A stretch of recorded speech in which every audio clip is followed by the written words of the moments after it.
In this podcast, I'm going to be discussing experiences that were really, really tough. Very, very tough, very much a living hell. Very much difficult for me. And this is the times when I was in a hospital. In my whole history of being in hospitals. And there's probably going to be, in addition to this, when I go to Mayo Clinic in April of this year, and I'll probably feel the inspiration won't be, I won't promise that I will come on here, but I will probably feel the inspiration after it to come on and talk about that whole experience and get into all the details, the graphic details of it. So don't mind me with that, because there may be some really unpleasant details. And in this, I'm going to warn you, there are going to be some unpleasant details about my life and some personal stuff that if you're uncomfortable with, then you don't have to watch this, because I'm going to get into some kind of disgusting information. Some very, very specific medical information in this. This is a vulnerable, real, authentic podcast, and I want to treat it that way. The very, very first thing that I just want to say before I even get into all of this is I was going through my videos, deleting my videos on my my channels, the channel that I have now, and then my original channel, and because I just had so many extra videos, I didn't need them. A lot of videos on my other channel that I didn't need on the one channel, because I don't want to have videos repeating on channels that I posted for the purpose of being public on my original channel. So I got rid of those, and there were some live streams that I did for my Amenton. If you haven't seen the Amenton series, then that explains it all. Some Amenton live streams, and I tend to leave those up so that you can see the evidence of what I did when I was little, since I made that series. And maybe I'll make a whole playlist of all the videos sometime. I don't know. But there was some really, really valuable live streams I recorded back in the winter of 2023, and I got rid of those thinking that maybe they were on my other channel, maybe they were on my original channel, but they were not, and I got rid of those, and that was the way it was with that, and I just feel this guilt for getting rid of this, but at least they were not videos that I didn't intend to make public at the time. And so that's kind of what I can do, is think about. And now, with my videos I currently have now, I will not be deleting these videos. Like, when I publish something to my channel, it stays up. So I don't want to abuse the publishing. Like, I publish it and take it down. If I feel uncomfortable with it, I will censor comments. I'll probably feel the need to go in and edit it. I don't know. Maybe I won't edit it. Like, I'll find ways around it, but I don't want to upload videos and then take them down. I just don't want to do that anymore. So, if a video is messed up, if a video is not exactly how I like it, well, it's going to stay up, and I'm going to find a way around the video and to change the video. Like, for example, a video that was poorly edited, I just turned into a music for any time video that I didn't announce in any of my other social media platforms, because I didn't want to get rid of it. That's just one example of that, and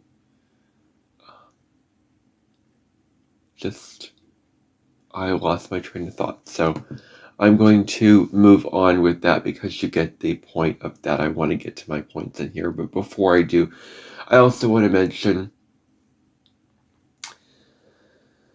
last night I had a dream. I was in my 7th grade class, and I was having my phone out just to switch my accounts over, because I dreamt that I had two phones, that I wanted to switch my account over on my Instagram page, just have my account be signed into that account. That I was on there for a long enough amount of time for a teacher to say, give me the phone. Hand me over the phone. And I was like, okay, is this really happening to me? Am I really getting asked to hand over my phone when I'm self-aware of this, when I know what I'm doing? I don't get into playing on my phone and being addicted to it. All I was doing was just switching over my accounts. That was it. I wasn't trying to do anything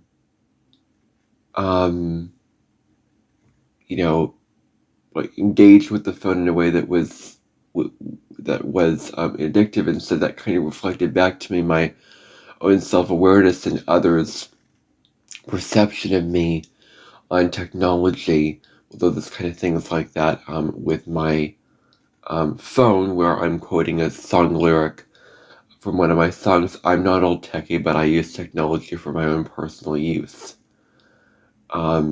That's what I use it for when it comes to my videos. Which was a kind of techie type song, and I intended to make it that way. But so anyway, that kind of reflected back to me, that whole dream. And then my dad was saying, in the dream, we need to, he was very, very upset at me because the teacher had a conversation with me, and then my parents picked me up from school because I was on my phone when I shouldn't have been. And my dad was saying, we're going to put you in rejuvenation. What? What is rejuvenation? I had no idea what he was talking about, but I assumed it was like a camp, like a prison camp for kids that were poorly disciplined, or didn't know right from wrong, and didn't know the time and place to, specifically take their phone out, when to not take their phone. And I remember fake laughing in the dream, like, that's the funniest joke all year. Like, I remember fake laughing in the dream. And so, I think that there was a reason why that happened in the dream, which I don't want that to happen in real life. But of course, I'm not in grade school anymore. So, I'm not, I'm not bound to that. But, of course, when I'm at DMAC in college, I won't be having my phone out to do that. When I do have it out for any reason, the teachers don't say a thing.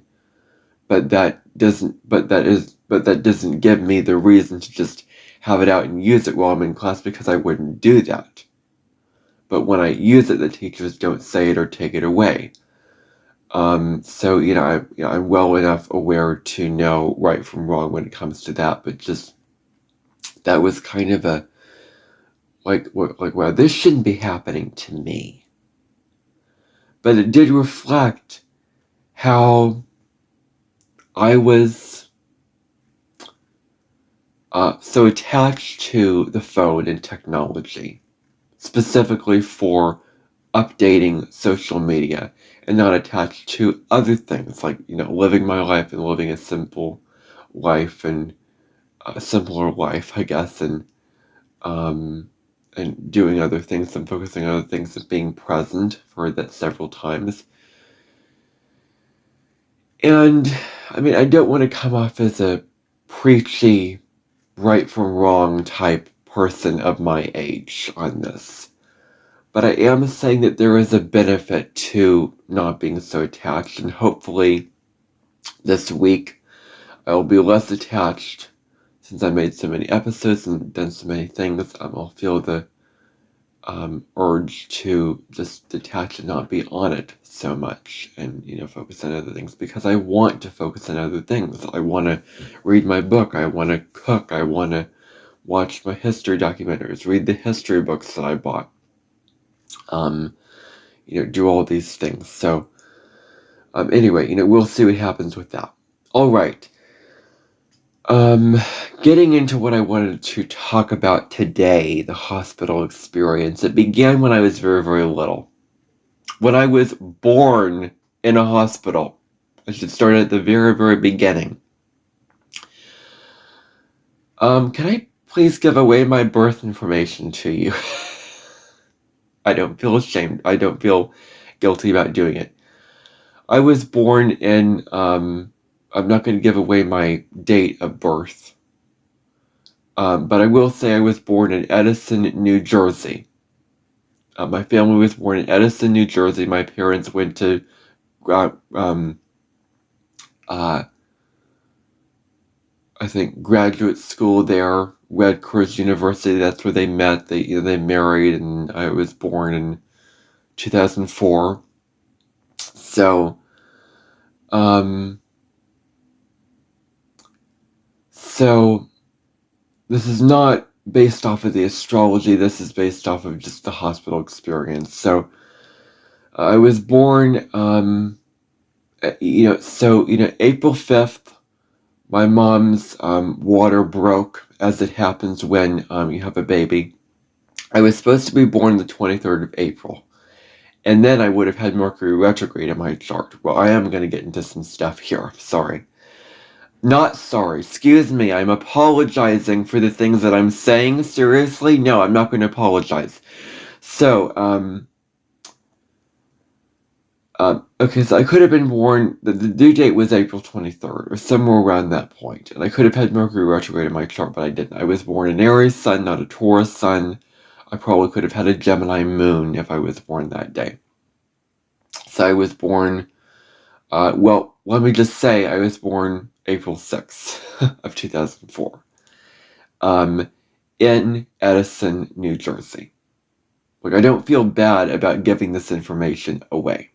This is, again, I've given away a lot of other personal details on the past. I see no reason why I'm not going to give this information away. And I think that, you should, if you talk about astrology, like you would think, you would want to know the chart of the astrologer who's talking about astrology.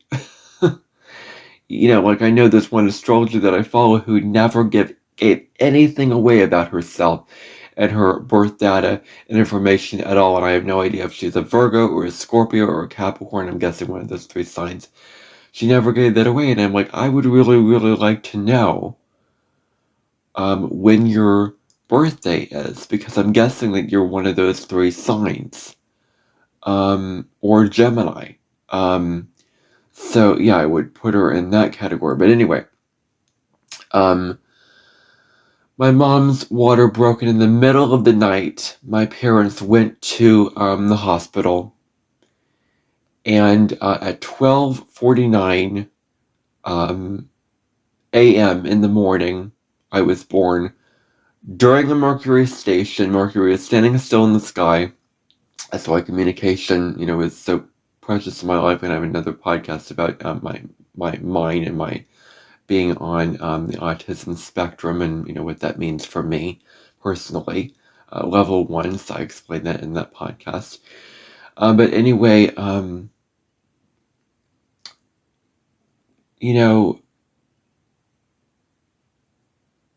I was born at that time when Mercury was stationing. I was born with the moon at 26 degrees of Libra, just before Mercury went retrograde. Thank goodness I don't have Mercury retrograde in my chart, and thank goodness I don't have the moon in Scorpio in my chart, because I was born just in time before the moon entered Scorpio and Mercury went retrograde. I am so glad that I don't have moon in Scorpio. It is such a relief, because if I had that, I would be so obsessive and so intense, that I am already obsessive enough over things, and I'm already emotional enough about things when it comes to Scorpionic ways. I do not need the moon in Scorpio to make me take a whole part of something and, delete the whole part of it. And instead of eliminating one part. I don't need it to go to extremes. I don't need to, the moon in Scorpio to make me, I don't know, just very, very destructive, just getting rid of things, burning things to the ground, all that kind of thing, and just so intense, the battles that I would have fought as a kid, with my parents would be way more intense if I had the moon in Scorpio. So the universe put me right on time. I have the moon in Libra, a nice Venusian, relational, even-keeled, balanced sign of the moon in Libra. And, I mean, obviously I would want the moon in Taurus or Pisces, but I'll take the moon in Libra. It's very, very good. It balances out my Aries sun energy. And it's way better than moon in Scorpio. And the moon is considered, I hate to put placements down, but the moon is considered in fall in Scorpio because it just has to go so deep and intense, and it's just so unsettled on the emotional level that, yeah. So that's when I was born. That's the kind of astrology that I want to say of I was born. I was put in the NICU. There was like a spa treatment where there was like music playing and all those kind of things like that. And then the next thing I remember, the next thing that I want to talk about is when I was very, very little, I had an accident. I bumped into like I'm kind of pausing and hesitating here. I don't know why, because it's so early in the morning, but you're probably going to hear that throughout this podcast. And I'm not going to edit this. I don't edit these podcasts because I like to sit down and listen to them as if they were new, and I just don't like to sit and edit podcasts. So, I was, I hit my head against like a cabinet thing, and then like you can see it on my face if you look really, really carefully. There was like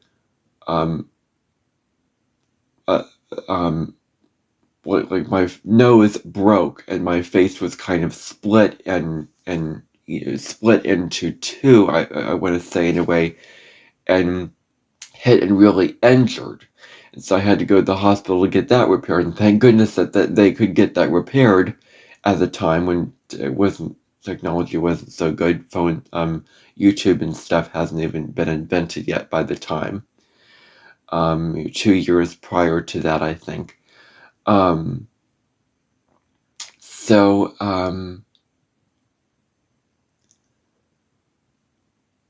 was an experience that I do not remember. The next experience, like I had several operations growing up. I had an operation on my thumb, on my finger, because it was bending in an improper place, and I got that corrected.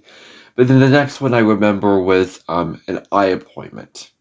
And it was very, very early in the morning, and what I remember happening was going in, I was, and, I should say there was an appointment, in like a city, in like a medium room, that I was in a hotel room, and then, I was going into a hospital. I had like a stuffed animal with me, and then I went to, I was sedated for that. For some reason, it was an entire operation. But this operation that I'm talking about was an eye operation. I remember laying in a bed in a room, going to bed, waking up, just the pain in my eye was so intense. I couldn't open my eye. I couldn't just relax my eye. It was just, I was in a lot of pain with my eye. And it felt really, really strained, and it just hurt so bad I couldn't open it, couldn't see clearly, and my parents weren't there when I woke up, and I was startled, like, where's my parents? And the doctor assured me, they're here and they're going to be here. So that was really, really uncomfortable. My family went to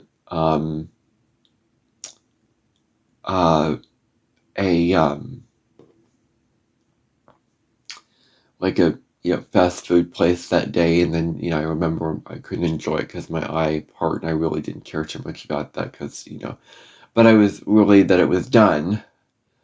And then my family had to put a lot of eye drops in my eye, and I was very, very resistant to eye drops. And in general, I do believe I am resistant to putting eye drops in my eyes. There's just something about that. Like there's something about just when I go to the eye doctor, there's this anxiety with them putting eye drops in my eyes. And when they do this, just the same as when I get a shot, I have to close my eyes because I cannot have them open when they do it. My eyes have to be closed because otherwise I can't relax.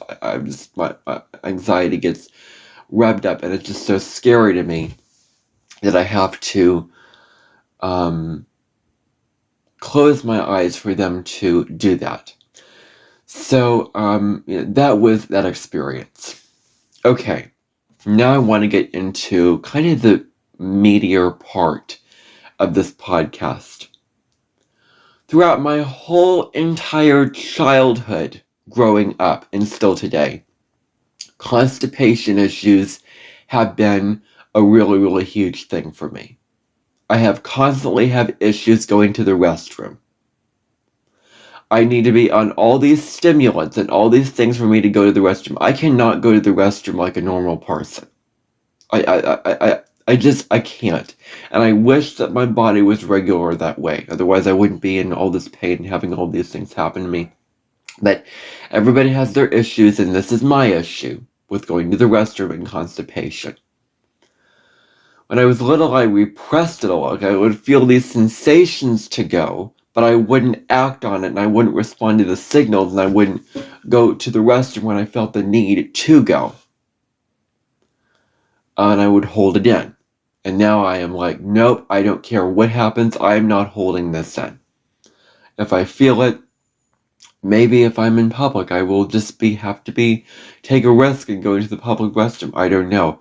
Probably. But, at home or whatever, I'm not going to hold it in. Like, I could be in the middle of talking to somebody, doing a video, whatever, and if I feel it, I'm going in because it's not worth the anxiety of, feeling like it's not worth the anxiety of feeling like I'm unclean and then feeling, like all this anxiety of not going. So if I feel it, I'm getting in the restroom and I'm doing my business. I'm taking care of it. And so I've been holding it in. I've been having issues going to the restroom. On October 7th, very, very good with dates. Somebody commented saying, you're very, very good with dates on my Fears and Vacations video, and I said, I've always had a knack for that. My memory is very, very selective, and I asked them a question and did whatever, but, so I remember. Get this, I remember this so well, you're going to be impressed. If I'm getting it correct, Thursday, October 7, 2021. That was the date that I remember. I woke up in the morning and I was just feeling so constipated, and my stomach was hurting so bad, like so bad. And I was debating, should I go to school? Should I not? And that I went to school. It was very, very bad throughout the whole entire day. And then, I really, really noticed it when I got home. I did get some stuff out, but the pain of that one experience, I am telling you, I cannot put into words how painful that was. It was like unlike anything I've ever experienced when it comes to stomach pain and stomach cramps. It was so intense, and I felt like, okay, something's clearly wrong here. And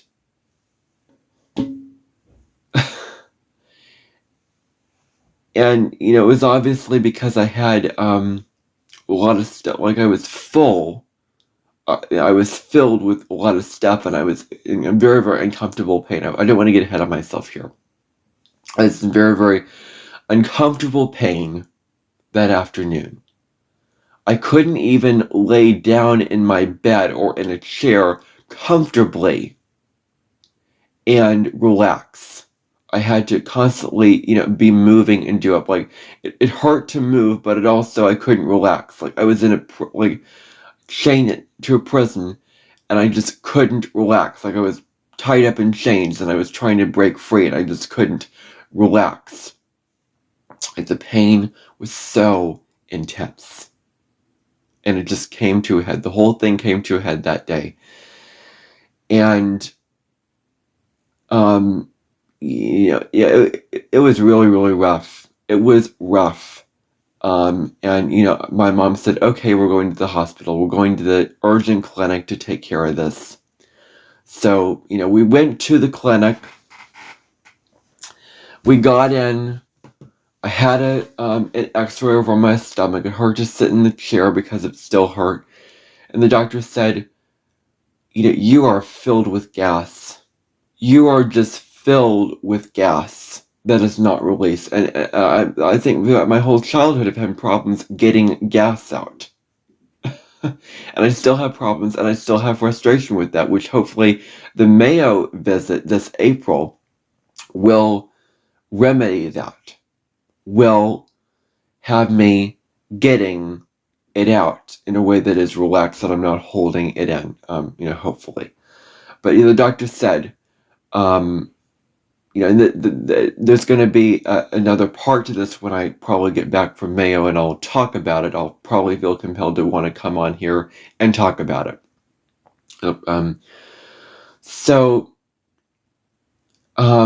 Okay.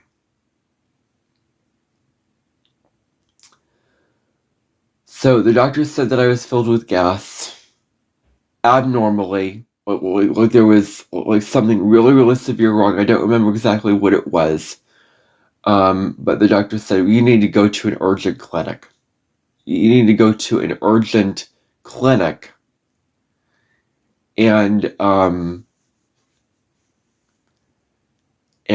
wrote about this kind of in my personal narrative in my composition class, 2023, my composition 1 class. We went to the clinic, the whole ride, and I noticed that when I was in the car, it came in waves. Like, it really, really hurt very, very intensely. It went away, came again, went away. When we got to the hospital, I could not walk from the car to the door. It was too painful to do this. It was just so painful. And I could not do it. I could not do it. And so when I got in, I got in a wheelchair, and then my mom said that he's in tremendous pain or whatever. We sat down and waited for the doctor to come to the doctor to be available for us. And what I could hear was somebody swearing and somebody screaming all these curse words and all these threats in the hospital. I was like, what in the heck is going on? What did I just step into myself into? But probably they were in so much pain that it was they were so impatient to get help.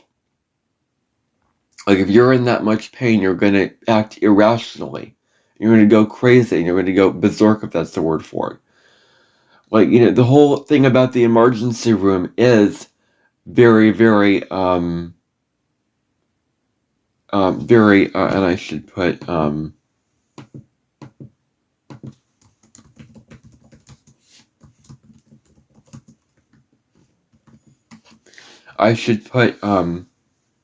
that it's very, very difficult to get into an emergency room because it takes forever, and you have to wait around the whole time, and there's just so many people to get to, and yeah. So I remember being wheeled into this triage room, and I remember sitting in this triage room on this bed, on this thing, and I just want to say that with being in this triage room, waiting for the doctor to come in, it took forever. It took forever for the doctor to come in. I was in so much pain. I was like, I'm just losing my patience. Like my balloon, like the helium in my balloon of patience was running really, really thin. I was very, very impatient. Incredibly impatient because I was in so much pain. When is the doctor going to get here? And I could not stand the pain. I wanted the issue to be remedied now. I wanted to get on some type of thing where the pain would go away. and I almost lost my patience. I do not know what I would do with myself if the doctor didn't come when they did, because I was in that much pain. It was severe pain. And so the doctor came in. They put me on this morphine, which I quickly found out that my throat got tightened, and it became an allergic reaction for me. But then the pain went away. And then, I remember it was in the middle of the night when this happened. It was in the middle of the night. I was, very, very tired. My parents were tired sitting there. I feel sorry for them, having to sit there all night with no, bed to sleep in and whatever.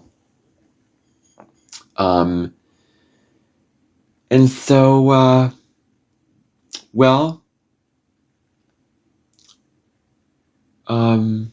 let's see.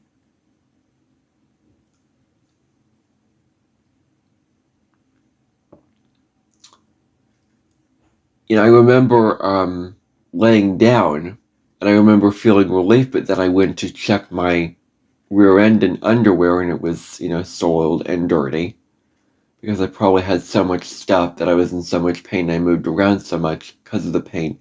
The stuff came out because it was a severe situation, and I just felt, just in despair about it, because this was really happening, in a public place in the hospital. I just hate when this happens.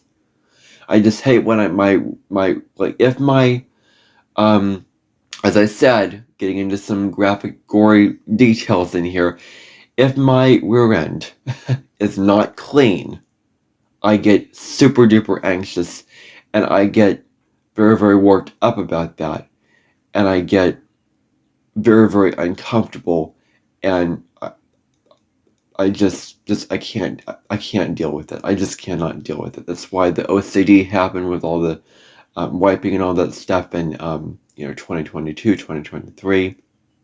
I was really, really depressed those years because of the OCD. It was really, really putting me into a depression, especially August of 2023.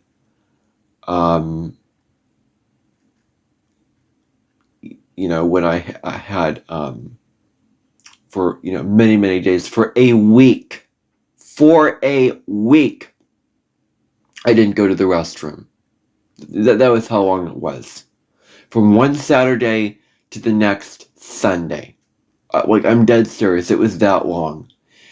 And I thank goodness nothing came out, but I was just so tired one night, and I thank goodness I went the next day. But anyway, going back to this hospital experience, I had a test done in the evening, just a test done in the middle of the night, and what ended up having to happen was, I remember feeling the anxiety of having to get a tube up my, I'm not going to keep saying it. There had to be a tube up my, rear end to try to suck the, gas out or whatever. And so I went into that operation. I was very, very, just very afraid, because I didn't know what would happen. In the middle of the night, doctors came in and did that. And when I woke up, I was in a hospital room, and I was in the hospital room, and I remember feeling very, very anxious about my run being clean, so I went to the restroom and did that. I didn't have the proper resources to do that. But I was very, very just I was surprised that I got out of that fine, and everything like that. And so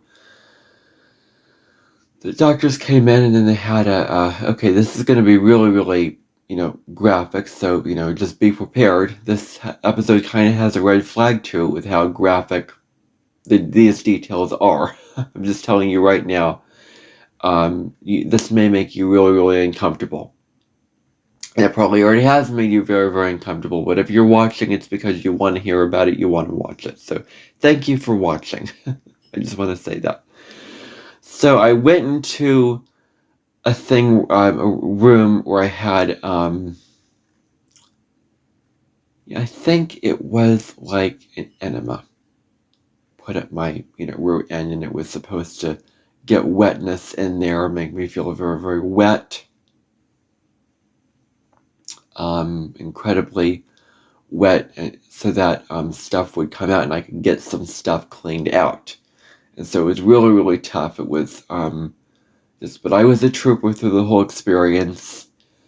I got through it, went in the restroom, sat down, cleaned myself off. I was relieved when it was done, but I was not getting out of there then, because the doctor said, I think that we need to keep you here for the weekend. And this was happening during my break at school. It was during the break for conferences, and I was like, why is my break spent with this? Why am I not at home relaxing? But this is how it happened. It just so happened that the day that I had this enema and thing like that, I believe it was the day when the sun was exactly opposed my natal sun, which is supposed to be a really, really difficult day astrologically for you because it's like opposite, and the moon was in Scorpio that day. The moon was in Scorpio, which spells like, it just makes perfect sense because of how deep it was, of how dark it was, how depressed it was. And so for that first day, I couldn't eat anything. I couldn't even have Tic Tacs. And if you know me, you know that I carry around chapstick and Tic Tacs because I need it for my breath, because if I don't have flavor in my breath, or if I don't, like I'm going to have one right now, I'm realizing, if I don't have flavor in my breath or whatever, I need a Tic Tac for me to be able to talk. I couldn't even have a Tic Tac. The only thing I could do, couldn't have any water. The only thing I could have was, first of all, ice chips. Ice chips. Not very nourishing at all. For nourishment, quote unquote. Ice chips for nourishment. Just like you're saying sea urchin for nourishment. Ice chips are not like water. They're just crunchy. They're flavorless. Not very nourishing. I wanted moisture in my mouth. I wanted flavor in my mouth. And I couldn't have. And, my grandpa suffered from very, very difficult hospital experience back in 2024, and from the same issues that I had, and he, passed on because of it. But I don't want to get into it in this podcast. This is about my hospital experience. I want to focus on this here. But so I had that, and the only way I could get flavor in my mouth was to brush my teeth. Like that was it. I was just so depressed. So depressed that I couldn't have what I wanted to have. And throughout that whole day, I was just sitting there, just waiting until I could have something, and I was just very down. But I got through it. There was like an African doctor. There were several doctors that came in. African doctor or something that came in. I remember him saying to me, "Don't do anything funky tonight." And I was thinking to myself, what do you mean by funky? Do you mean just the normal stuff that you do, that you eat, that you consume? Can't believe these doctors. They make these very, very small things into these big deals. I don't understand it. Like, funky meant normal. What's normal is eating Tic Tacs. What's normal is eating dinner and having something to drink. It said funky. I interpreted that as normal stuff. Wow. I mean, I hate to put people down, but I just have to throw in, and the fact that he, was not American, from another country, saying, "Don't do anything funky tonight," at all, regardless of where he came from.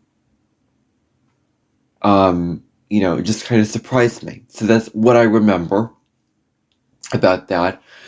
I watched a movie, some type of movie that evening, and I remember being woken up in the middle of the night for vitals, like you get your blood pressure and everything like that. And I remember being tied to this machine that I had to walk around with in the hospital, and there's details that I may forget from this, so just, understand this. That I was tied to this machine to my arm that I had to walk around with at this whole experience. And I had to carry it into the restroom with me. I couldn't just take care of myself in the normal ways with this thing that was a handicap for me attached to my arm. Like, it was abnormal, and I was really, really frustrated because of this. The next day, the moon moved into Sagittarius, and I could feel the shift. It was so appropriate. Sagittarius is like lightening up the energy, like making things more positive. Things are becoming better. Things are becoming more uplifting. Sag is an uplifting energy. Sag is like, let's have fun and let's have some optimism to this. So optimism came. And that day, I was on a liquid diet. I could have liquids. So these 3 hospital experiences that I'm going to be going into were about my bowels. All 3 of them here are about, besides the ones that I listed earlier, the minor ones, all 3 of these are about the same issue, the bowels, and potentially having what is called Hirschsprung's, which is like a medical condition with that. But it's about my bowels. This was the whole issue of this. So this is the big health issue that I've been dealing with throughout my whole entire life. Some deal with,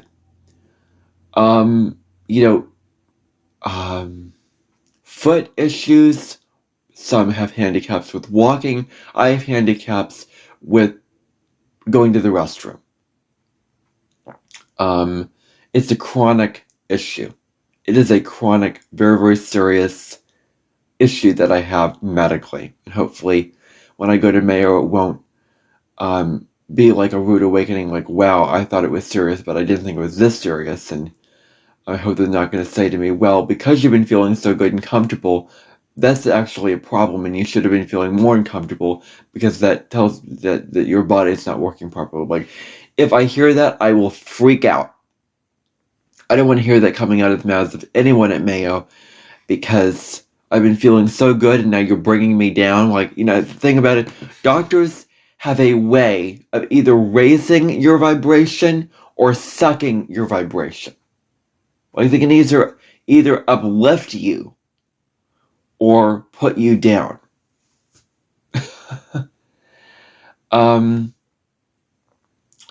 With what they say, they can either bring you good news or bad news, and you notice with the good news, it makes you feel so good, makes you feel so secure. But with the bad news, you're just your vibration is just sucked, and you feel so down about yourself, and you feel so in the pits, and in the darkness of it all, when they say these really, really bad medical issues, because it's serious, it's your health, and you feel afraid.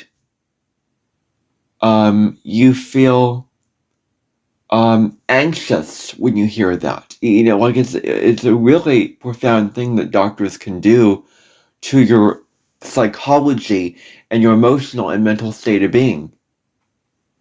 And I know that they take that into consideration. I mean, if you're in the medical field, you have to be honest and transparent with the patient about what's going on, not in a abrupt, mean, unfeeling way, because it's a lesson that I learned in a movie that I was watching, but with compassion, with honest, caring compassion to the patient. You can be a very, very good doctor and have all these credentials, but if you do not deliver this in a gentle, compassionate way, then the credentials don't seem to matter as much.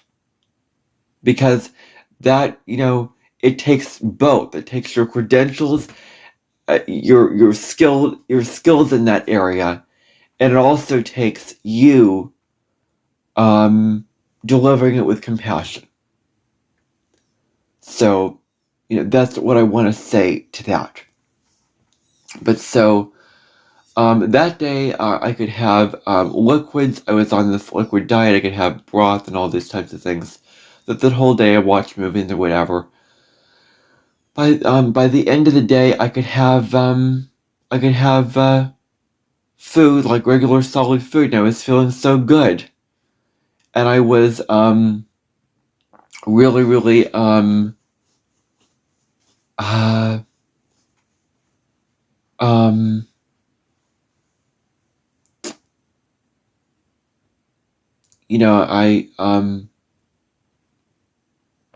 I felt like I needed to go to the restroom, but there was barely anything in there because I didn't eat for so long. My bowels were quote unquote mad, and they couldn't handle any food or drink for a while, but now they could. And so that day I ate my lunch, got out at ate my breakfast, got out at I had things to occupy my mind, like things to watch, and my dad brought the few oracle cards that I had, which I didn't use because of my arm and the position that it was in with what I had. But that afternoon I went home, and that was the end of that. The next one, if you thought that was difficult, if I thought that was hard, then I was so unprepared for the next hospital experience, because it was like so much more difficult. And so I was so unprepared for how difficult and how depressing this next hospital experience was. I was so unprepared. I was just so unprepared. In November, we met with a doctor. She was a French-Canadian doctor.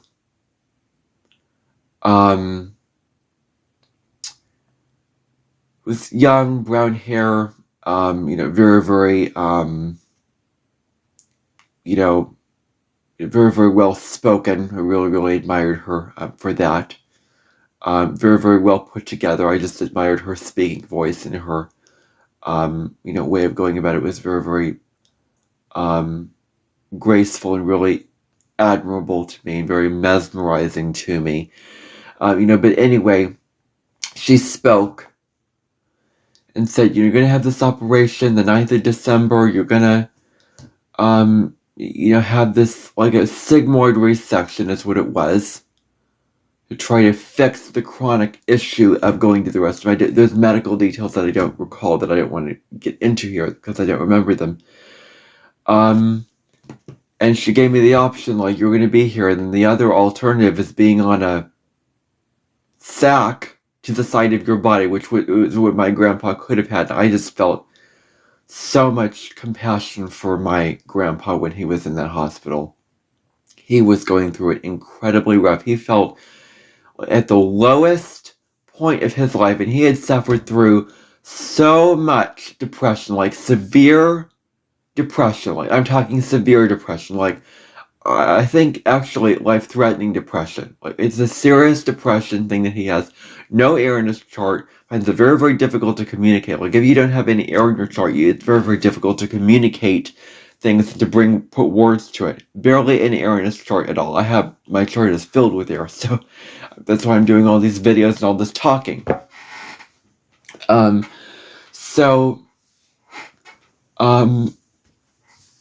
grandpa had to have a sack attached to his side that would collect the stuff that you would eat, and then it would be, all in there. And that's what I could have had if I didn't go through this properly, which I am. Oh my gosh, I'm so glad I do not have that. And I better not have that by the end of the trip to Mayo. I don't think that I will, because it's just probably just testing and getting things figured out. But I do not want to have that in my whole entire life. I cannot live abnormally and live a life with that. I just no no no no no no no no no no no no no no no no no no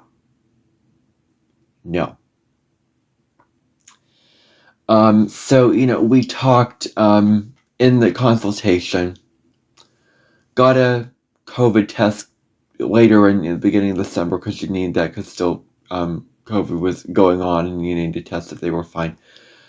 The day before the hospital, you had to prep for the operation. And I had to prep by drinking this liquid with this, like, a huge amount of Miralax, or huge amount of stuff to make you get all the stuff out, because you had to clear, like a colonoscopy. Hey, you have to clear all the stuff out of your system before going into the operation. I expected to be feeling it, to be running to the restroom and getting it all out. Well, it didn't happen until the evening, because even with taking all that stimulant and all that stuff to get the stuff out, my body was still sluggish, and it still couldn't get out. Like, if I could control and change my body, I would do it in a heartbeat to make my body just go normally and just have everything be normal. But that's not how my body is. You can't control your body. It is the way it is, and you just have to deal with whatever it is. So that is out of your control. So I took this stimulant for going to the restroom, and it made me go, but not until later in the evening. And I got in the I was in school at the time. I couldn't do any work or anything like that day.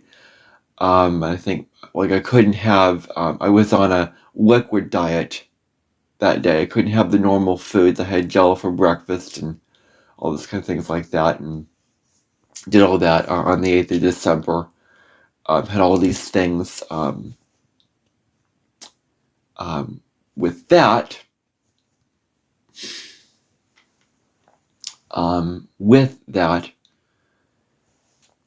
And then I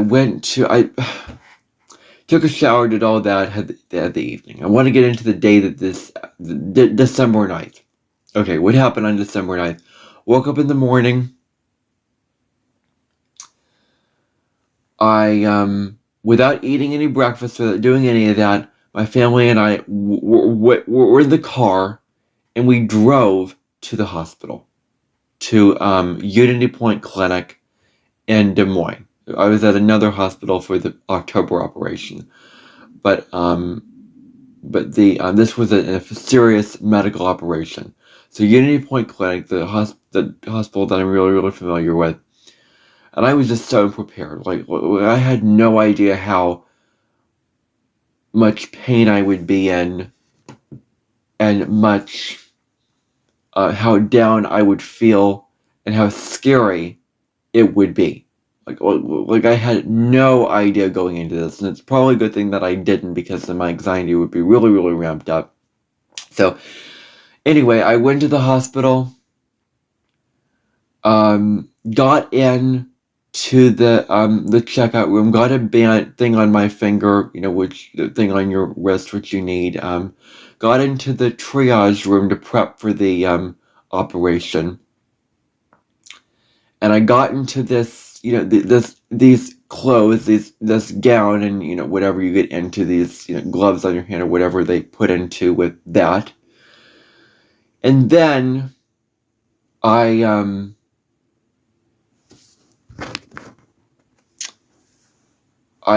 got an enema put in my arm, just like I got an enema put in, excuse me, an enema,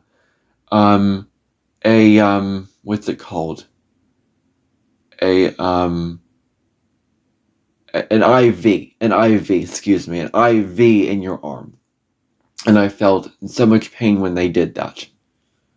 Like, it was invasive. It's cutting into your arm, basically. And so I was very, very verbal. And I should say that the only thing I was worried about at the time was if there was going to be a complication with the surgery, because I didn't get all the stuff out.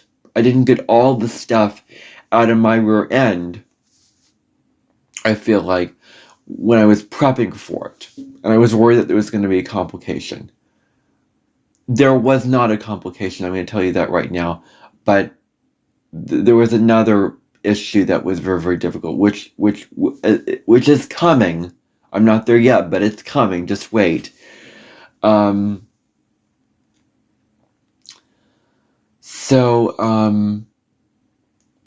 Okay. So I was very, very verbal. Like, am I going to be okay? When is this going to happen?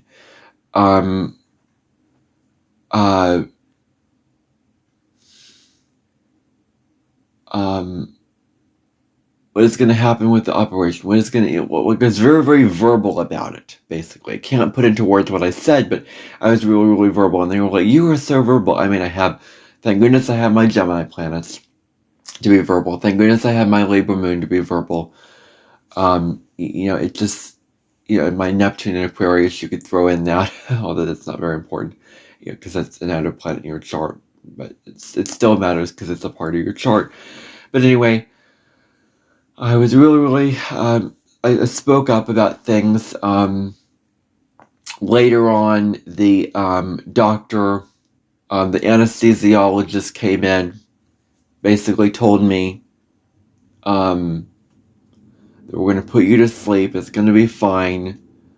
And then the doctor came in, the one that I met at the consultation back in November. She and I mean, there was this other experience with my teeth that I had, which was back in March 23. That was not a hospital experience, so I'm not going to get into that here, but that was a very, very difficult experience that lasted only one day, but I'm not going to get into that in this podcast because it would take away from what I want to talk about. Maybe in another podcast I'll talk about teeth and all that stuff. I don't know. But anyway, she came in and I was like, will I be okay? Will I be okay? And she assured me very, very, with certainty, you're going to be okay. You're in good hands. And so, and then I remember the hospital, one of the nurses saying, it's hard to let go. And I was like, I have a Scorpio South Node. Maybe it was my Taurus North Node, like letting go of the fear and anxiety of being so, but the South Node in Scorpio is about letting go and being in really, really crisis situations where you're forced to let go and rely on others to take care of you. And I'm like, that's my South Node. That is not my North Node. So they were kind of reflecting my South Node and bringing my South Node back into me. And this was a very, very South Node in Scorpio type experience, I would say. Very, very dark experience. Not very Taurus. Not a very Taurus experience, although it was a very, very Scorpio experience, this whole thing. Really taught me a lot of Scorpio lessons, which I'll get into as I go through this. So I eventually went into this anesthesiologist's room. I noticed the doctor that was going to do the operation on her phone a little bit, just checking things. And I was like, okay, I know that you're going to put your phone away while doing this. So then I was put to sleep.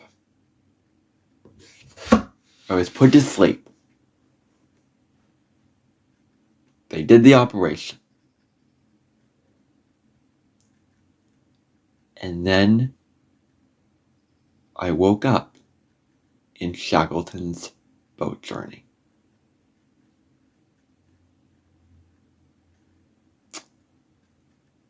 It's like I was on the boat that Shackleton and his men If you haven't known about that, it's a fascinating story. I've been fascinated for a while. Shackleton and his men traveled to South Georgia, and it was like I was in the middle of his boat journey in the rough Antarctic seas, with the waves, coming up, and then the boat rocking all over, and the winds are very hard, and then your feet, hurting, and you can't feel your feet. Like, that's what it felt like. I woke up in hell. Like, this experience was a living hell. It was a living hell. I'm dead serious. I woke up in hell. I had an inhaler type thing to my nose because I had trouble breathing. But I felt so like I can't articulate this. It was so severe. I struggled to breathe. I wasn't relaxed. Basically, I'm just going to tell you the details because I can't put it into words. How I experienced this, but they attached while I was in the operation, and this is the part that I was really, this was what I suffered from this whole experience. When I was in the operation, they took a tube and put it in my nose. This was practically the definition of why this experience was so tough, is because of this darn tube that was up my nose. It was a living nightmare to have this tube.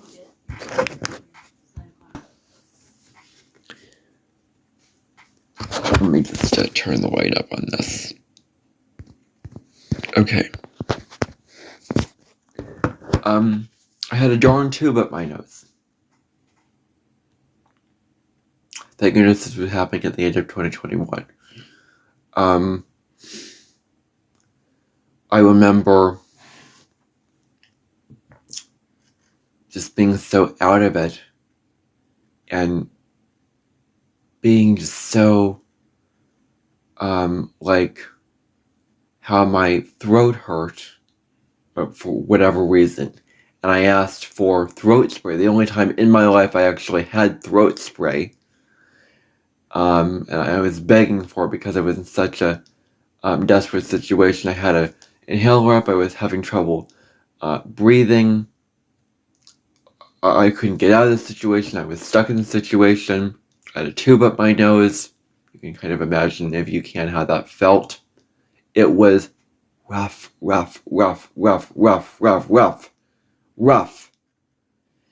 And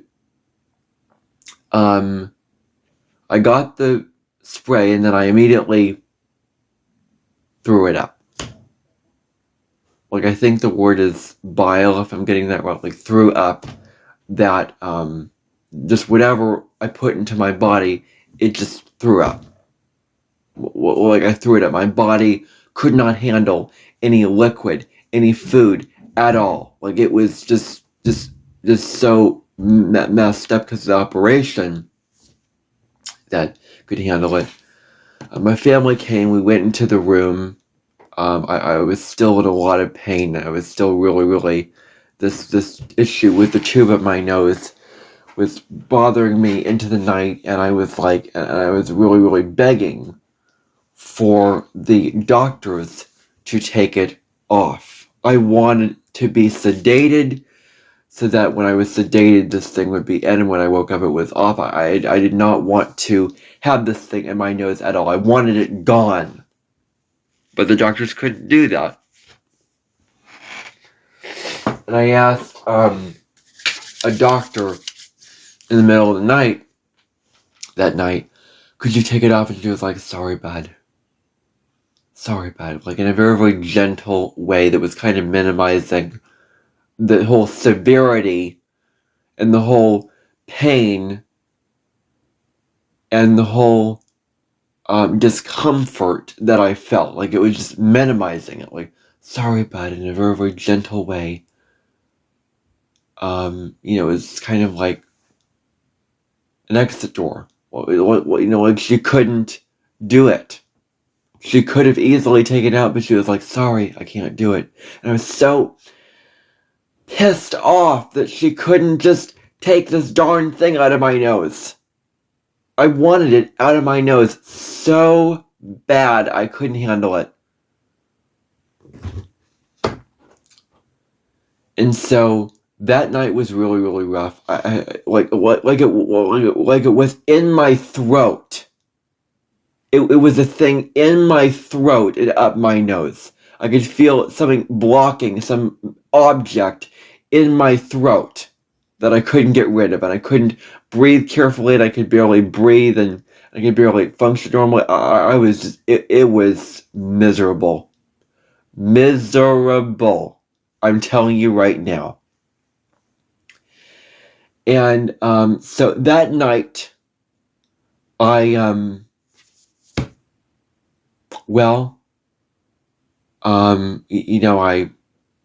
urinated in the thing, and she was like, the doctor said, music to my ears. And I'm like, wow, cannot believe that you're making something so unpleasant, so light and fluffy.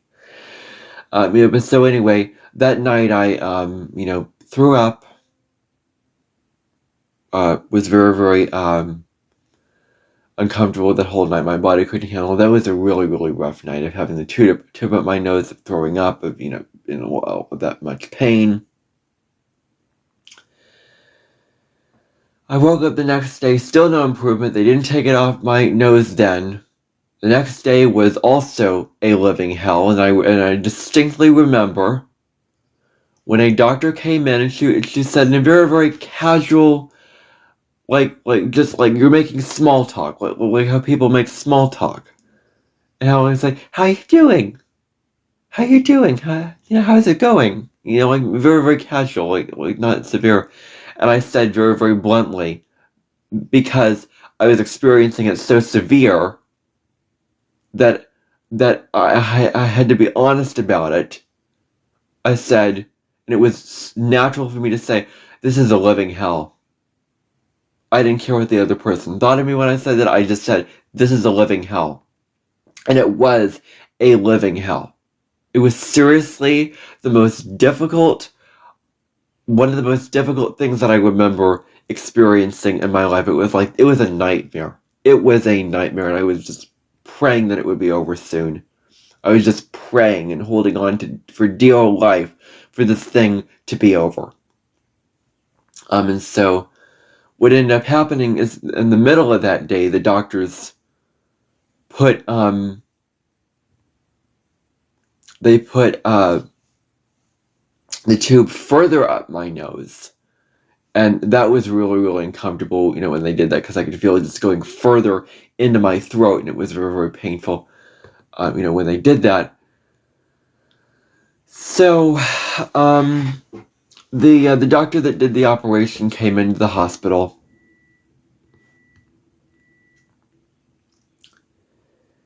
and basically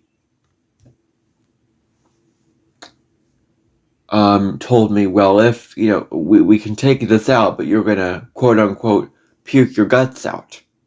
Like I was going to throw up uncontrollably and just eliminate all the stuff from my body, like all the stuff, if I got that taken out. And she was very, very compassionate. Like, I know it's hard. She felt so sorry for me. Like, she had a lot of compassion for me when I was going through, but she did nothing to change it. No, they had compassion, but they could do nothing. They did nothing. They didn't do anything. I was like, please just get me out of this. And they didn't do it. None of them stepped up and said, we're going to relieve this person of this pain and do it. But this was the only option, because it could have been way more severe, and it could have been way more, it could have been in a worse situation had I not just had the tube up my nose. So as rough as it was, it could have been way worse if I didn't have that. But that's not to minimize how bad how terrible, how terrible it was. Like, I'm not kidding you. It was terrible. And so, what happened was, that evening it kind of continued on, throat sprayed, everything like that. I kind of watched some things I could enjoy that. I went into the evening. It was a miserable experience. I was like, this is never ending. Like, when am I going to be out? Am I going to be out in time for Christmas? Because it was getting close to Christmas and I was so anxious. I did not want to be in that hospital for Christmas. So I got out. Well, I'm going to get to that later. But, this is another unpleasant detail that, you need to just be forewarned about, okay? That night, when I was in bed got very, very dirty. Like, the stuff just came out of me. And the bed got filled with you-know-what. Got filled with a lot of dirty stuff. And I was, like, waking up, what is this? And all those kind of things like that. And it was filled with you-know-what. The doctor had to come in and change it, but at least I got it out. At least I got the gas out. That December 11th, Saturday, December 11th, was very, very tough. This was happening December 2021. Very, very tough. Still. And I remember walking, I remember I was so determined to get this thing out of my nose. Like, I would do anything to get this thing out of my nose. And so I walked like crazy. I walked up and down to try to get my body moving so I could go. I remember squatting down the day before trying to get out and stuff came out, but it wasn't like getting the gas out or anything. And I tried to go during this whole experience, and I couldn't get stuff out. I couldn't just relieve myself and get this darn thing out of my nose. I was so frustrated. Like, I was so frustrated that I couldn't get this stuff out of my system. So, that became the real, very, very big frustration going into the next hospital experience, which I'll kind of summarize because I already made another video about it. I didn't want to make this too long. And I'll link that video below so you can hear the whole experience. I go into it in depth. If you want to hear that, I'm not going to repeat that in this video because this video is getting long and I want to end this off here. Okay. So, okay. Maybe I'll summarize it for you. Go into what I can tell you about that.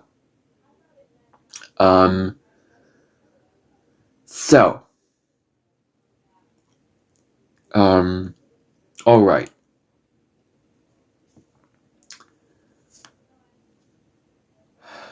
Now, I remember my dad and my mom. My mom had to go, to Drake University and take care of something. My dad was eating in front of me. Eating in front of me. And this also really, really annoyed me. Because he was just eating this, and it smelled very, very good, and he was just eating it, and it was like, are you insensitive to how...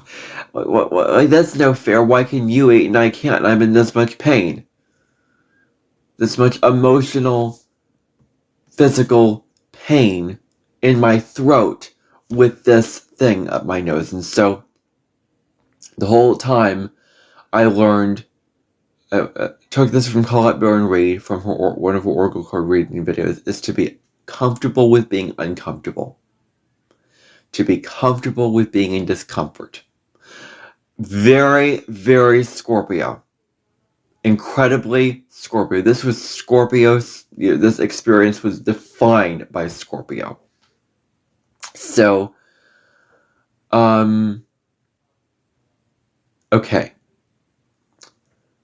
So, then, in the, the morning that the doctor came in again,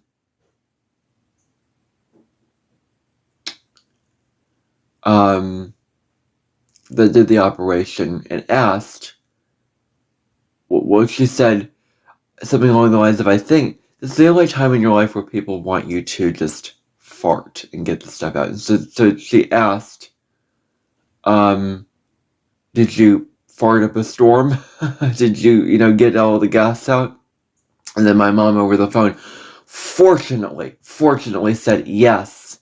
Overnight, he did get a lot of gas. And I was like, I was worried that I didn't get it out. I can breathe a little bit. I can breathe a little bit now. And then she said, that's great. And I remember her saying, if things become, or if things are at the most optimistic or something like that, if things are most optimistic, he could be going home tomorrow. And I was like, hope came back. Hope, like there was a light at the end of the tunnel. There was hope to this. Like there was a way out of the woods. And so, eventually I did get to the open air out of the woods, but, the open sky out of the woods, but, hope came back. Like this was going to improve. This was going to get better.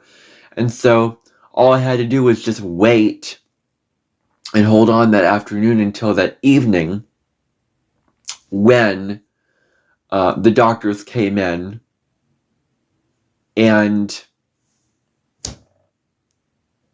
took the tube out. And, when they took the tube out, I did feel some anxiety for how it would be. And, what they did when they did eventually take the tube out is, it wasn't that afternoon, it wasn't so hard because I knew I was going to get out that day. So when they took the tube out, all the wires came out. All the wires of it came out, and I could feel it coming out of my nose and wires coming out of my nose. But when they did, I was like, wow.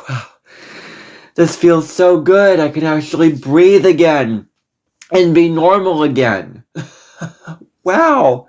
And I had a minor thought of something else that was going on, but wow. Like my mood went from so low the past couple of days to just so high because I was back to normal again. I will not go through that again, though. I will not go through that again. That was miserable, and I will not go through that painful and that horrific experience of experiencing that again. I cannot for the life of me experience that again.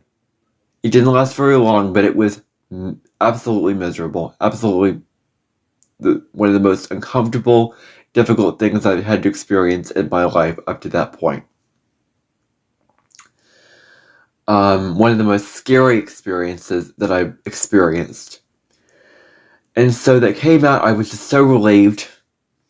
I was kind of woozy and very, very tired or whatever the word is because I didn't eat all day and whatever, but that didn't matter to me. That didn't matter to me that I was tired and I was my gratitude for life and for the simplest things in life just blew up. Like you find that when you're in the hospital and you get better, your outlook on life changes. You become more, I think that your gratitude for life, notice how you become more grateful for just the simplest things when you're in the hospital, when you become better. And you realize, I took all these things for granted and now I can enjoy this thing now that I'm out of this hell. Like sometimes it takes going through a hell to really come out of the other side and go, wow, there's all these wonders to life, and all these things to feel grateful for, and all these things to be satisfied with in life and to enjoy in life, that this experience taught me about not having those things so that I could come out and appreciate those things that much more. I appreciated so much coming out of that. I appreciated the pudding that I got to have. That evening it was very, very good that I could have pudding, and I was very, very tired and all that, but I got to bed. It was the normal night and just a couple of nights where I could just sleep normally. I could sleep normally without that thing in my throat bothering me from sleeping. So I slept normally, woke up the next morning feeling so good, ready to go home back to the Christmas tree and all that. The morning was, very, very good. I was, watching shows or occupying myself with whatever. the doctor came in, and I was just feeling so like it was a special occasion. It was like a special day. It was so exciting. And I remember just the nostalgia of that was so strong.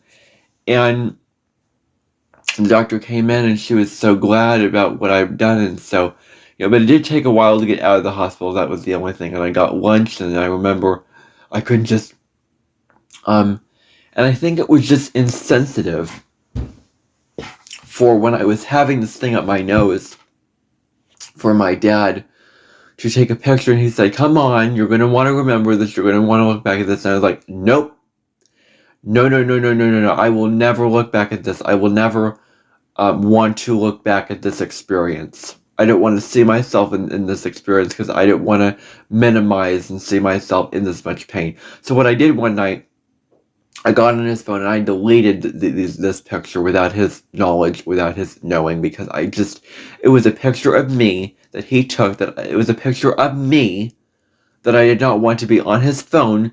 I didn't want to be showing others about this experience because I was so ashamed of it.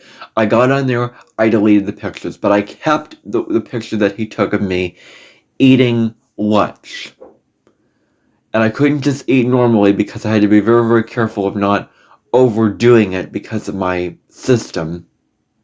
It was at the time, but I ate lasagna or, something like that. I don't know. I think it was chicken parmesan. The food was not the best, but it was, good tasting food. It did take a while for the lunch to come, though, I will say.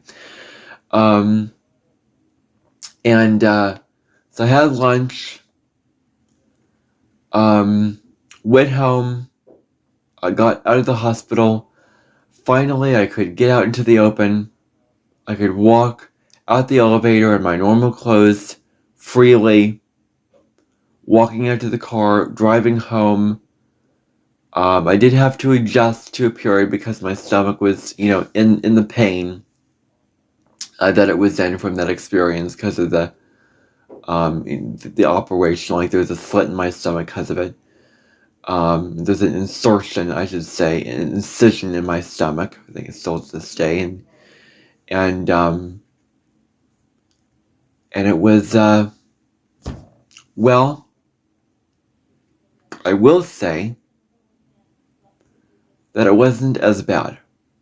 That I had this incision, in my stomach, and it did kind of feel painful to just lay down and whatever, to do things, to talk or do whatever. And I was off school that week because I had to, recover from the operation. So next Monday, just, I kind of went in for a little bit of the day at the end of the week. And then next Monday I came in, December 20th, I came in for the whole day. And then the December 21st, the last day of school. But I was so relieved. I was just so, like, wow, that experience was tough. And in the video I'm going to link down below is the other experience that I experienced. I go into all the details of it. So if you want to hear about that most recent experience I had, check out that video. I'm not going to repeat it here. This video is long enough. So I'm going to stop it here. I don't want to talk about it anymore. I'm kind of getting tired of talking and doing all this at this point. So that was that one experience. If you want to hear about the third experience, that video will be linked down below so that you can go hear that if you want to hear more about my hospital experience. Because I explain it so well, I don't want to rehash it here, and I do not want to make a separate video over that one experience in this podcast. So, anyway, that is, or, maybe I will, I don't know, but, anyway, that is all that I want to, say in this, podcast. Thank you for watching. Bye for now.